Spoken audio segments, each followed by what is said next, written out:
right, y'all. Welcome back to What's the Rate? I am your host, Breon Lyons, and this is a show where we get into the raw and the real of pursuing creative success in your 20s in NYC. And today I have Iz LaMarr, producer, musician, founder of Roaring 20 Events. Get into it. So, welcome to the show. Thank you for having me. Yeah, thank you for being here. So tell us about you. Tell us about your story, where you're from, all the things. Word. So yeah, I'm a rapper, producer, singer from Los Angeles. We're in New York right now, obviously. I came to New York 2019 to study music at NYU. You wasn't studying music, but you was studying at NYU around the same time. And then, I'm still out here. Around 2021, I was just coming out of COVID. The reason I started doing music in the first place was performing. That's the number one thing I love to do in the world. And I couldn't do that during COVID. So I was motivated to find a way to still do that. So when things were starting to open up, I brought a speaker and microphone to Washington Square Park. So I was living in Union Square at the time. And then started throwing pop-up shows. And then went back home to LA for the summer, started throwing, venue concerts. And then ended up throwing stuff back when NYU opened back up in the fall. And then around then started using the name Roaring 20s, and that's when this company kind of started. And now fast forward to today, we've been doing events in LA, New York, Berlin, Texas, and working with my co-founder Roaring Kenny Dreams, and then multitude of our other team members now. And basically post-grad, I've been doing that full time. Had started it in school and then continued it afterwards, and basically been now. First year post-grad is kind of figuring out how do you do it in a sustainable way, creating your own structure and all that shit. And then, for me, the second year was I kind of understand the structure. Now let me implement it and practice using it. And then about to enter basically the third year post-grad. And now it's all right, let me scale it. So that's kind of where we at now. Dope. So tell us about that post-grad transition for you. Let's get into that with sustainability, work-life balance, and things like that. So what was that experience for you? I feel like that first 3 months, summertime, kind of feels like you're still in school a little bit because nothing has really changed. You always have summer break, right? So kind of enjoying the extension of that freedom. But then when September rolls around, it's oh, I don't have class. There's no structure other than what I create for myself. Had to really start blocking out the days and are you actually maximizing your life potential right now, or are you being a waste of life right now? It kind of might be harsh, but I know that's just where I'm coming from.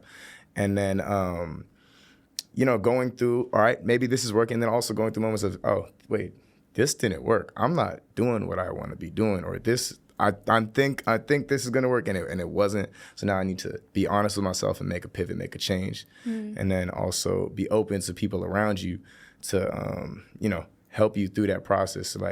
In some things you might be alone. If no one really understands where you're at or what you're trying to do, you could be alone. But fortunately for me, I had people around me that were like-minded and trying to build the same thing. So I had to definitely lean on those people. At points, it was just me and my co-founder Kenny.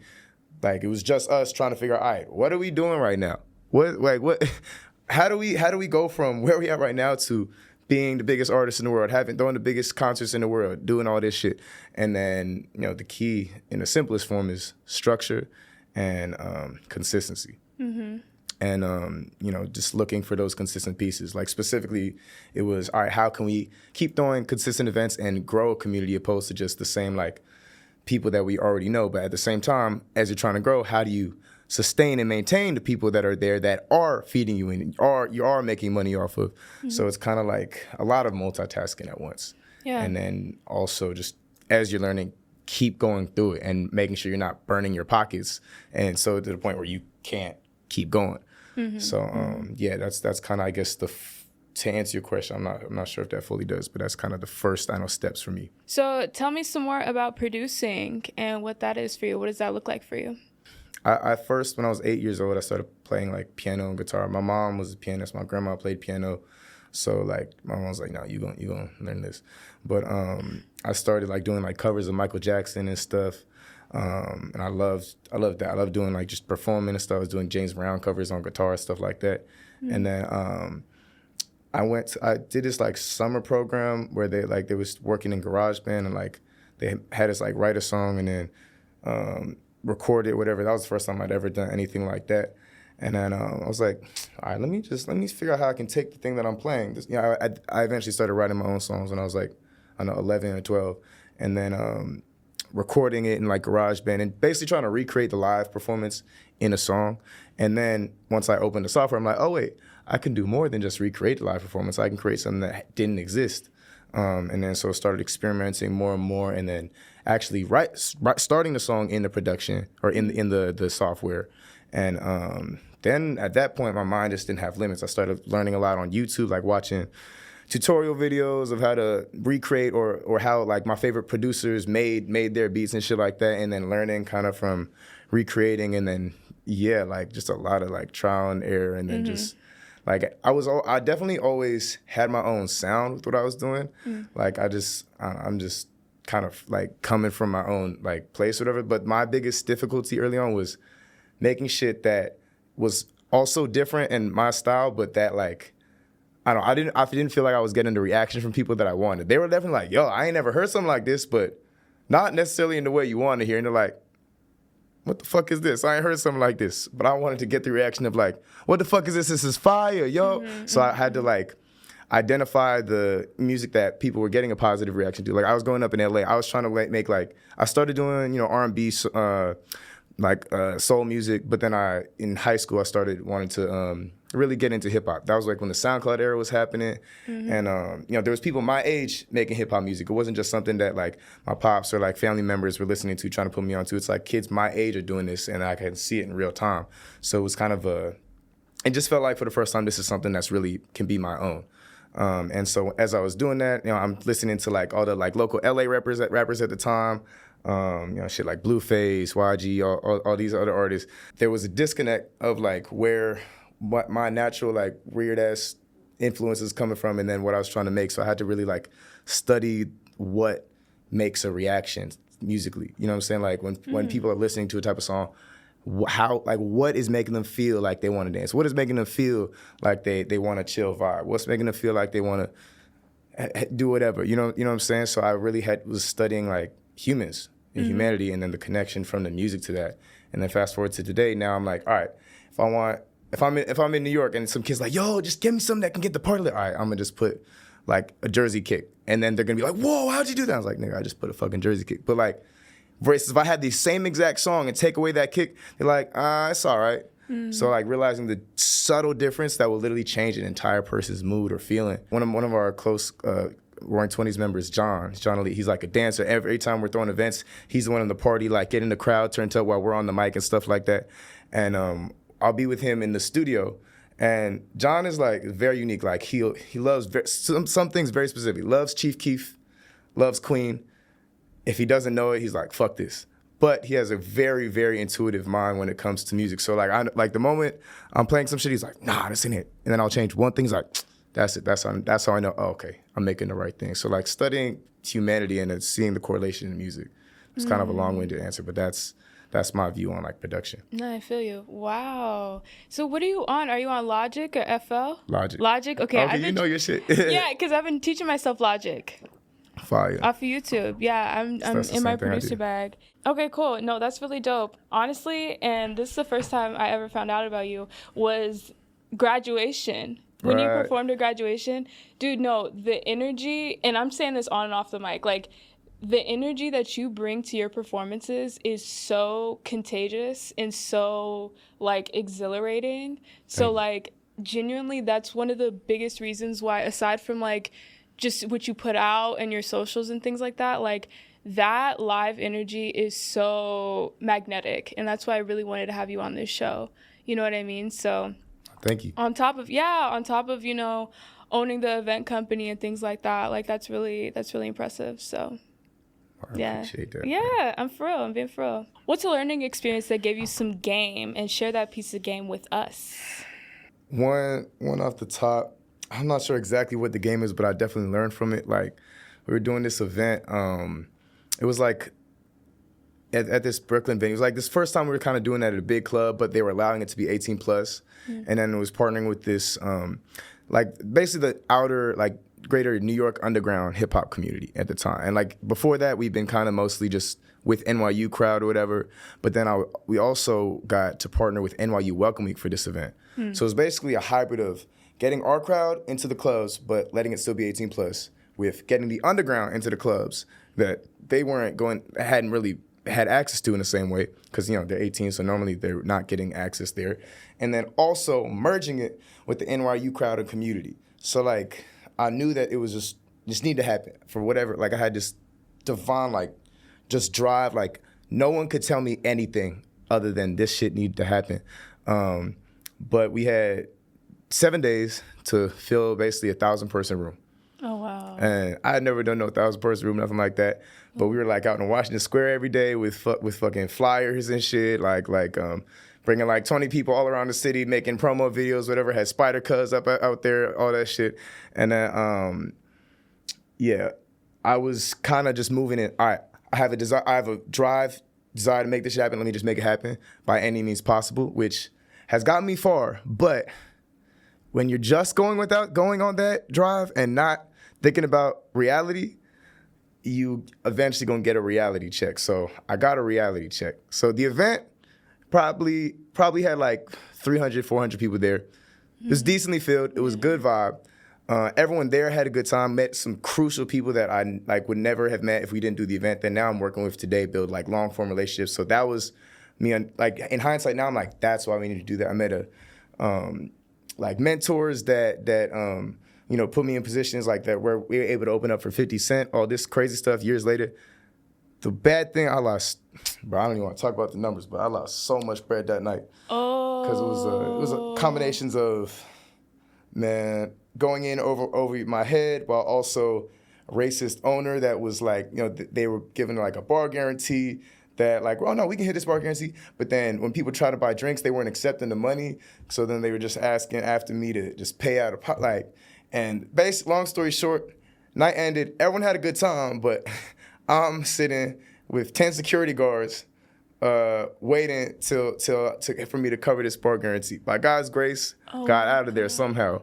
But I'll never forget that day of my life. I'll never forget that ever again. And as much as my whimsical desires of wow, nah, this shit gonna happen, I will never lose touch of reality or allow myself to lose touch of reality in that same way that I did. It was supposed to happen for more reasons than one. Even the fact that I was in that situation connected me with one of my great mentors now that saw how I handled the situation, even my back against the wall and a whole bunch of bullshit, but saw that, and then after that day started mentoring me, and that's how we actually got to open up for 50 years later at Coney Island and stuff like that. But yeah, that was definitely I don't know exactly how you call that game, but I guess like follow your gut and trust your drive and vision, but also keep reality in the corner. Like don't let reality go out the window, so you could save yourself some trouble, some money, all that. Wow.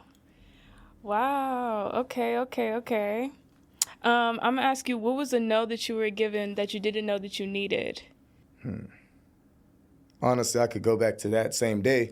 Damn. No, it was like, no, you can't do this event. Fuck that nigga, I'm gonna do this event. And then God gave me the no later when with the reality check. I'm trying to think of that's one I could think of off the top, but I'm trying to think of. Or like, what are some moments that you had to pivot, you know what I mean, in your career that you were like, damn, I thought this could have ended me, but it ended up pushing you in a different direction, in a better direction. You know what I mean? The year before, we had, been pretty active, doing well with events, but structure was not sustainable at all. Like Halloween, we had just done, like September, we had done that one big event that hurt me, but everyone else was good. And then Halloween, we had a crazy packed event, but there was this underlying nature that our way things were getting done was not sustainable. They were getting done, but solely by the willpower, And then fast forward to Valentine's Day, we're doing this event, and it was just like a bad event. Like people there, like anytime we're at doing something, like people have good energy. So like it's not like no one was upset or nothing like that, but it was like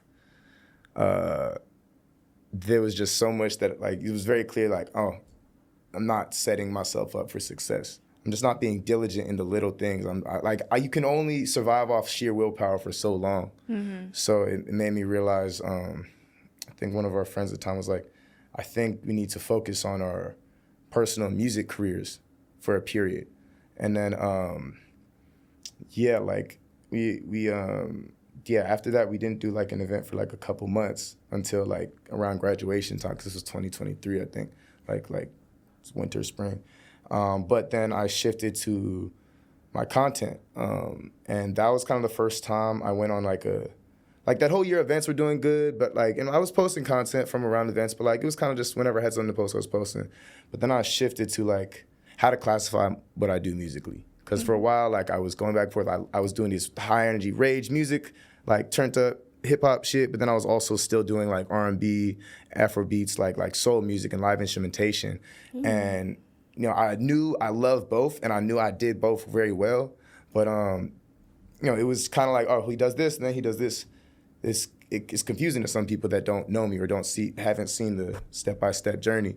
So then I just come to a realization of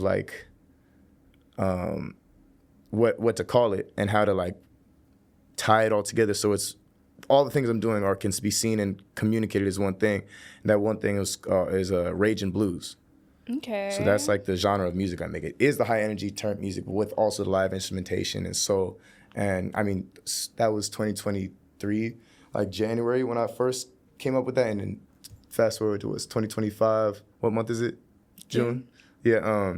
Still now it's still evolving, but much clearer in my head. But at that point, I was like, all right, cool. Now I'm defining me sonically and as an artist brand in a different way and focusing on that. Now that I have this, I'm gonna give myself this space and not just spend all this bread on events without thinking and diligently seeing where it's not just going for today, but tomorrow and next week and next year. And then, like you said, I had to make a pivot. And then I started doing these rage and blues remixes, doing kind of like how Wayne and 50 back in the day would do all these remix mixtapes where they're rapping over known beats and shit, but they're showcasing their skill in that way and their style.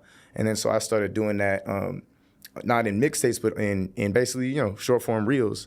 And showcasing this rage and blues style, and not just doing a regular rap or whatever, but mixing in my melodies with me going crazy bars and shit like that. And I was posting 2, 3, 4 times a week, and then experimenting with Instagram had started doing the promote feature at the time, so you could actually directly put money behind your shit, and then see how it returned, and then. And also I was getting more active on TikTok, and so from that, going crazy with events, but not sustainably and not diligently from a business standpoint, and to the point where I basically burned out and had a wake up call of no, you need to pivot. And as you're gonna figure out how to do this event shit right, but until you do, focus, putting your energy and resources on the music just for a little bit more, right, and just put that at the front right now, and then. I started seeing immediate return. I was getting more views than I'd ever gotten. I gained grew 10,000 followers in 2-3 months. My TikTok started doing better, and I was getting more just eyes on me, no pun intended, than I'd had really ever since I've been doing music, and especially because I was coming from an intentional standpoint, intentional plan, and merging my sonics with my personality, identity, and just visual representation. I was doing videos, rapping in the barbershop, rapping in the shower, I seen that. doing all this shit, and then creating basically tropes for myself and my community that I can now go back to today. I know anytime I'm rapping in the shower or in the bathroom or in a barbershop or wherever the fuck, I know that shit gonna go viral. I know that shit gonna hit at least my core community, and then God willing, at the outer community, and start doing better and better. And then so I kind of learned that trope for myself, as well as seeing that digital formula to push music. And then as I started doing more releases, seeing it translate also in that. And around that time, I'd hit the first 1 million views I'd ever hit on a music video. Had a song actually getting thousands of videos made to it and shit like that. And then around that time, we met there was graduation. That was the time when I did the Yankee Stadium performance and was in a different. I was just in a different like growth mode of like, oh, I can have the same drive and focus and move forward motion without like just burning myself out at the same time. And so I was just forced to make that pivot at that time. And then as a result, because I was focusing on my shit and having more, the space and energy that I was putting on the events prior was a little opened up. But then that opened it up to me meeting more crucial people that now for that next stage, like right after graduation, allowed me to build back up the events in a way that was more sustainable than it ever had been. I guess we could talk a little bit about that, just like social media and like this whole influencer realm that exists now. You know what I mean? I feel like artists sometimes kind of have to turn into being an influencer in order to push and promote their stuff. So I'm interested in your take on that, like what your stance is, how you feel about that, things of that nature. On how I view like social media's role in music, in the world. Like, do you feel like you kind of have to take on the role of an influencer in order to see the success that you want out of your music career? You definitely have to see social media as a tool and not as an obstacle. I've myself have definitely viewed it as such, and as at one point I've seen people that view it as such, and there's people that can exist outside of it and without it, and they do their way. But if you're trying to like really in any industry at this point, like dominate and be like a juggernaut in your field, like you have to accept it and you use it for you. You know what I'm saying? Not work against it, but work with it. Yeah, it's a place for me to be seen. And I can like showcase the things about me, like my rapping, production, music, dancing, whatever the fuck, hit a split 20 times. I can only hit a split, I can hit a split 20 times in a performance, but that's max a couple thousand people. Even at Yankee Stadium, that's only 40, 50,000 people. Now, that's a lot of fucking people. But I can make a reel in 20 seconds that shows 1 million people, you know what I'm saying? So I have to realize the value in that and then figure out a formula and structure that I can sustainably do that serves me. So I guess that's like how I view social media, and you can apply that to anything. So what's your take on hustle culture? Hustle culture. Is that a term you coined, or is that a general term? That's a real thing. Hustle culture. You never heard of that? What's the definition? Hustle culture. So like I hear a lot of people refer to New York with that term, like hustle culture or like grind or like, the nonstop having to work or be productive. And just going after it. So tell me about your take on that. And do you believe in hustle culture? Do you believe that it works, or just what's your take? I mean, you definitely got to hustle. And Yeah. You definitely got to have culture and community around what you're doing. So I agree with those things. Okay, but no, but hustle culture It's a is real like, thing. Like, yeah, like it's like it's not really like it's not a community. yeah, they put that shit in the dictionary yet? No. Let's give a different question. No, I get what you mean. I get what you mean. Yeah. Like, do you think the hustle culture is important to like success in whatever you're trying to do as a young person? How has it served you? Like, do you believe in hustle culture? I guess I do now. As of today, Okay. 2025. If you remove it, you're not going nowhere. Okay, well, now I'm interested in burnout for you and what that means and like how you are able to manage and prep for your productive run without experiencing burnout. Whatever you think you're gaining by not sleeping and doing that extra time, you can do it for a little bit, but you have to at a certain point reset and give yourself that energy boost before your tank goes to zero. So how do you rest after a performance? Usually, like I won't rest that night. I'll rest like the next day, cause like we'll have a show or whatever, and then usually we'll leave like 20, 30 people. Sometimes we'll just be walking, and then we'll go to like either some later after party or like we'll just throw something at the crib or something, or go to the studio and just keep working, because that energy is just contagious. You got adrenaline after the show. I'm not tired right after the show. Okay. Like I'll be a little tired, but the adrenaline's still there, so I'm just awake. Yeah, I usually take like a day to reset. Okay. What about you? How do I rest? Yeah. Recently, so this past May, I took off the entire month. I told myself, you're not going to produce any projects. You're just going to rest. You're going to hang out. You're going to enjoy where you are. And May was truly probably one of the best months so far in the year for me. It was right after I released my poetry project in April, and I did that whole rollout and did the event for it. And once that was done, I was like, all right, let's enjoy being 23.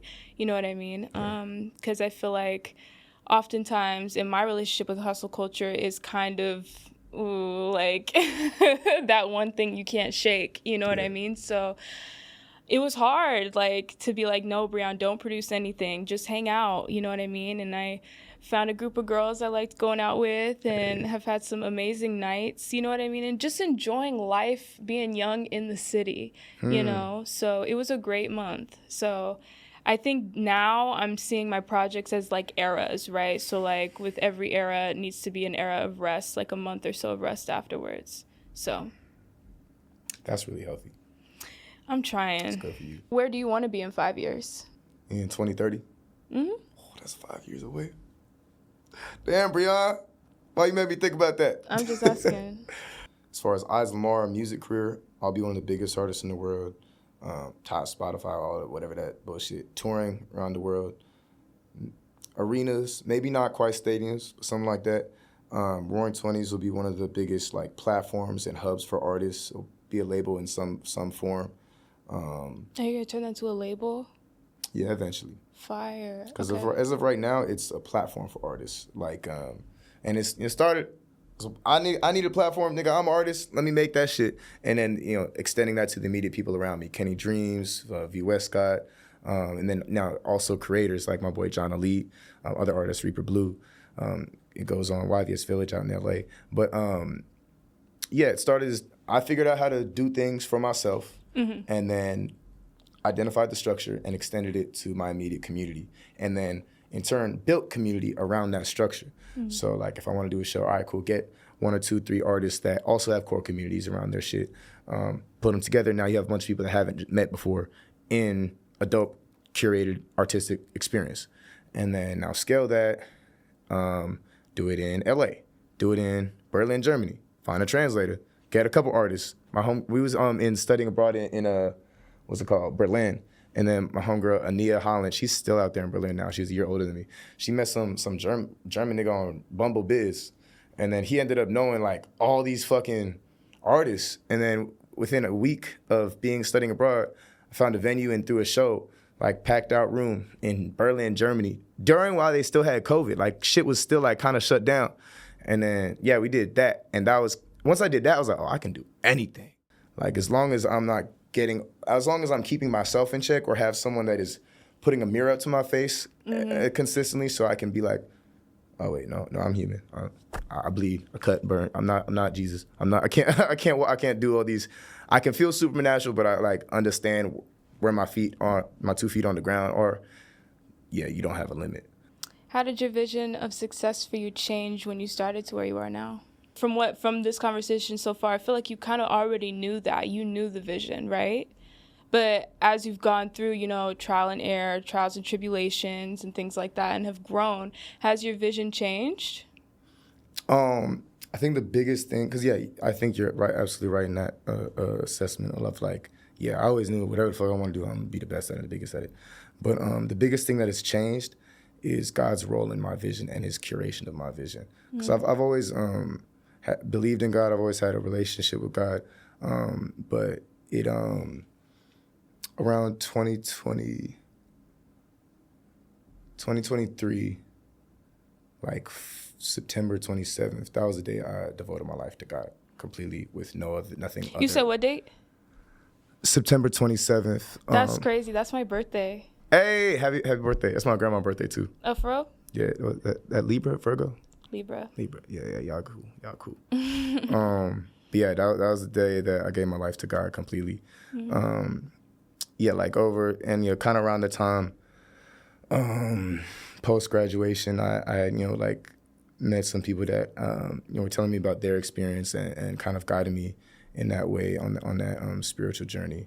But once I came to that realization, aligned everything else and made everything else that I've been doing just that much clearer in why I'm here. And like, fuck money, fuck fame, fuck social media, fuck all that whatever bullshit. Like, I could be a fucking homeless nigga, butt ass naked, doing nothing. But if I'm vulgar. I'm sorry, bro. But as long as I am following God's will and using my energy in life to spread light through Him, I'm good. He'll take care of the rest. So that's the biggest thing that has changed in my overall vision. Yeah. Like, yeah. From what you've been saying, it seems like ever since you've been incorporating structure and intention into everything you do, whether it be a plan or God, it seems like that's also been taking you up a notch. You know what I mean? In your success, in the feedback you've been receiving, you know what I mean? The accomplishments that you've made. So, intention. Yeah. Wow, I love that. All right. Well, instead of revealing your rate, how about you rate these 1 to 10, yeah? Cool. All right. So work for exposure. Work for exposure. So with no money. Yeah. I put it at 5. Always saying yes. If you're starting with 0 leverage, the only way to get leverage is say yes to opportunities. Like however big or however small. But once you get to a certain point where you can understand your value, you need to accurately vet opportunities so you're not overextending yourself or in that opportunity lowering your value. It's kind of the same with the work for exposure, whatever. It's like if you're only working for exposure, nigga, you a cloud whore, you a cloud whatever. You know what I'm saying? Like then that's your reputation and people think you have no worth. You know what I want to ask you? So how do you go about telling people what your rate is? You know what I mean? And being like, nah, this is what I will do it for and this is what I won't do it for. What I've learned for that is identify your non-negotiables. The things that I need these things before I'm even talking to you or having a conversation. For me, number 1, it's respect. Number 2, like an understanding of their vision or my vision or mutual understanding. And then just what's called appreciation of the value, whether that's financial or I know that these people respect and understand and appreciate what I'm doing. You have to like remove your ego from those things because it's very easy to be just like, nah, nigga, I'm the shit. Nah, I ain't. Nigga, 20,000 every time. Like, and there's big artists that do that, and they would be way bigger if they didn't. Because they just like, bro, like, nigga, you ain't selling 200 tickets. I don't care if you have a number 1 song, nigga. Like, you ain't got that part of your shit in order. You're just gonna be a club artist. You're not ever gonna go on tour because you're not realistically thinking about yourself and looking yourself in the mirror accurately. And not everyone wants the same thing, so you can get by doing that. But I know that's how I view it. All right. Next one is contracts. Probably 9. Like there's things like you don't need a contract for, but as a standard, like as a staple, like you can have a contract in something, definitely do it. It's going to protect you. It's going to protect the other person and keep everything transparent too. Leave less room for gray area so there's no confusion. Like probably one of the biggest issues or things that causes issues in business is confusion or a lack of communication. And a contract, in most times will eliminate that or prevent that. Fake it till you make it. Now, everybody I've asked this has had a different interpretation of it, so I'm going to just let you do it off the cuff. Okay. You don't have any specific specifications of the No, I'm going to let you take it how you take it, and then we could talk about it after. Put it at a 3. Okay. Like, there's situations where you can just finesse and bullshit your way through, and then you'll get to the other side, and then you good. And now you in a different place than you were before if you hadn't done that. But as an overall, that's not like my course of action or my chosen course of action that I try to put in myself in any situation. Because if you have the reputation of that, it's like, again, like my number 1 like non-negotiable is respect for me and people understanding my respect for them. And that's something that if you're the person that you're always just bullshitting and faking everything you say is a lie, it might work a percentage of the time to keep moving you forward, but that's your reputation. People are going to know that, and people aren't going to respect you. Okay. What about you? Fake it till you make it. When I wrote this down, I kind of when I wrote this down, I thought of it as like, people are like, oh, okay, like be that until you actually get to where you want to be, right? So it's more of like an embodiment type of sentiment, you know what I mean? But some people interpret it as you said, like there isn't anything fake about this, like I kind of just am. And then other people are like, oh, like do what you need to do to finesse and get into those rooms. So it's up to interpretation. Yeah, I think it's a balance. Yeah. Like, what was the first thing you said was Embodiment. embodiment. Yeah, I mean, to me, that's manifestation. Right. So, Yeah, like, yeah. I agree with that. I put that at a 10. Like, be real. Like, understand where your reality is. Like, don't like, nah, nigga, I'm a millionaire. Pay me $1 million right now. You know, some situation that could actually work if the person you're talking to is convincing enough. So, like, not gonna knock that shit, but, you know, just keep your feet grounded when you're doing that shit. What grounds you? Definitely people around me. Like having people not only that you trust and get along with, but that will be honest with you and not just say yes or agree with what you're doing. Working your way up. 10. Okay. Like you're always in one way or another, you're always working your way up. You could be at the top of one ladder, but you're at the bottom of another.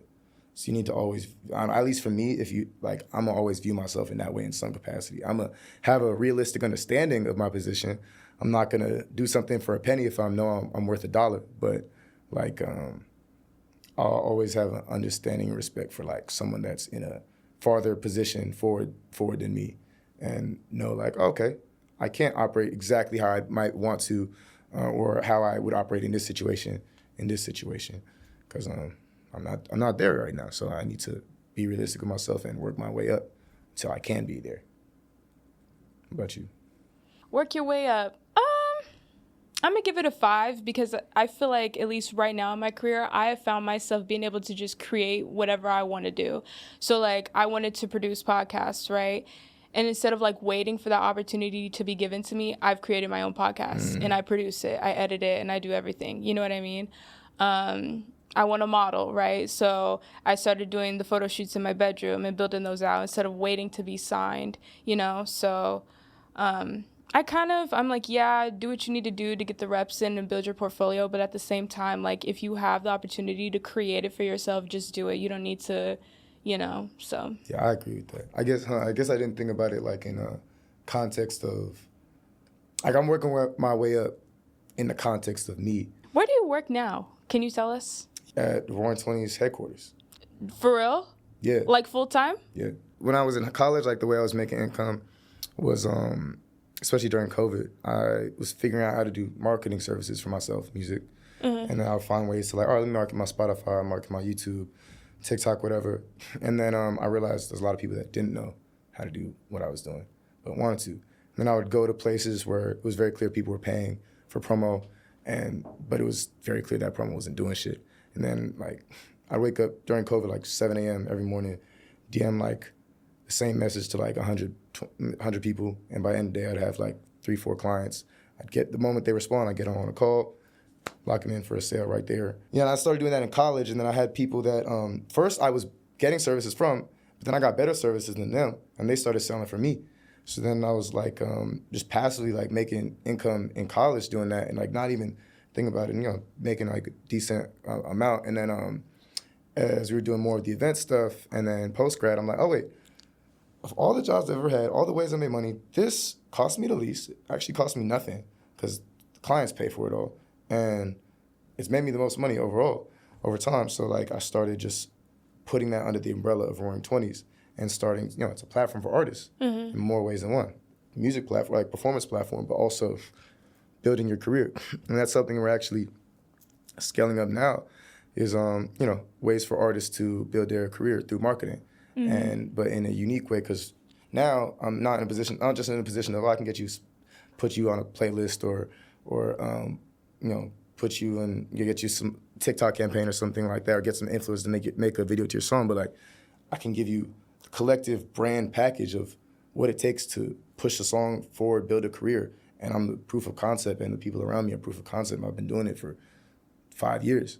So now, like over time, I've had people, you know, just come to me, hey, wait, can I pay you to do what you do for me? I'm like, yeah. And then, you know, as, you know, money became more of a priority in life, I'm like, okay, let me just lean a little more on this and now structure it up a little bit more. So like that's been that on top of just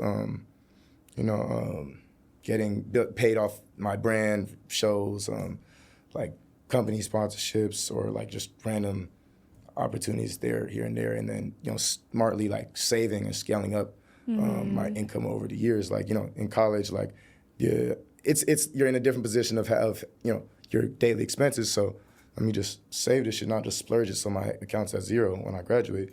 And then just being smart with that, and then having a consistent structure on what's working and scaling that. That's how I'm able to like be where I'm at right now. Going back to what we were doing, so shadowing and internships, 1 through 10. My internship in college was like, it was just a homie that I was already working with and doing business with, and I was like, yo, we're already working together. Put your company on my internship, and let me just check off that box right there. But I actually had people intern for me for their college internships too. So like, but my more realist, like the shadowing and actually learning from someone in a higher position or whatever, that's been like, that's definitely been beneficial to me, not only relationships, but seeing how something has been done.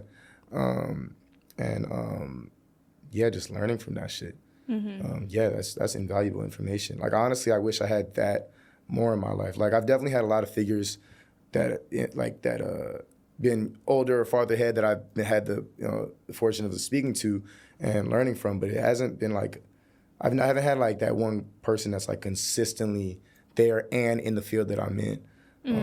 Like I've had the opportunity to like work with some cool people like NYU, we had a class with Black Thought. He's a teacher. I saw that. Yeah. That was super cool. So do you know Josh Darkwa? We were the first class that he had. Really? Yeah, the first day was hilarious, bro, because like I guess they changed the schedule or something. So like no one thought it was at the time it was supposed to be in, and I was the only one there. Oh, wow. And it was just Black Thought sitting right there and me. I'm like, everybody late? Am I early? What's going on? That's and then crazy. eventually, I think it was either Josh or one other kid that came. We basically had a one-on-one with Black Thought the first day, so that was real cool. Yeah, I learned a lot of game from him, and like just, bro, he's like a legend. Yeah. Shit. I actually went to his show in Philly the other week. It was like a comedy show out during the Roots picnic, and then they're like with some comedians, like one maybe I saw from Netflix or something, and the rest was kind of like just good comedians, but not people I knew. And then they're like, "Oh, we're about to get jiggy real quick." I'm like, "What? What y'all talking about?" And then the lights go red. I see a silhouette figure of some bald nigga, and then it was fucking Dave Chappelle. Wow. We in a 100-cap room. I'm sitting like right here, and then Dave Chappelle right there. I was like, "What the fuck?" And that was that was just connection through mentorship and shit like that. But Dave Chappelle asked for a lighter. I was like, "I got you, bro." I don't even smoke no more, but I always got a lighter on me. I was like, "I got you." And that nigga stole my lighter. It's gone. Oh. I get it back. But hey, man, when I see Dave Chappelle again, I'm gonna get that lighter back, bro. But definitely, mentorships or mentorships, shadowing, 10 for sure. Okay. Last one is cold emailing. So are we just talking about the format of email or cold reaching out? You know what? You asked so many follow-up questions to Hey, me. man, because And that's okay. if I don't do that, I would be wrong. I could be wrong in my answer if I'm not answering what I think I'm answering. Yeah, you could say cold reaching out, like to someone that you have no mutuals with or anything like that, and you're asking them for something or you're getting in contact with them somehow. 10. Okay. Yeah. All right, well, where can the people find you? All platforms, Iz LaMarr, Iz LaMarr, Instagram, Spotify, YouTube, Apple Music, TikTok, whatever the fuck exists there, Google, and then Roaring 20s, roaring20s.events on Instagram, roaring20s.world everywhere else. And then, listen to Wonder, it's out now. That was top 10 on Instagram, trending. Fly coming out with Kenny Dreams. Cool. All right. Well, thank you so much for being on the show. Thank you for having me. I enjoyed hearing your experience and everything. And thank y'all for tuning in to another episode of What's the Rate? I'm your host, Breon Lyons. We'll catch you on the next episode. Peace.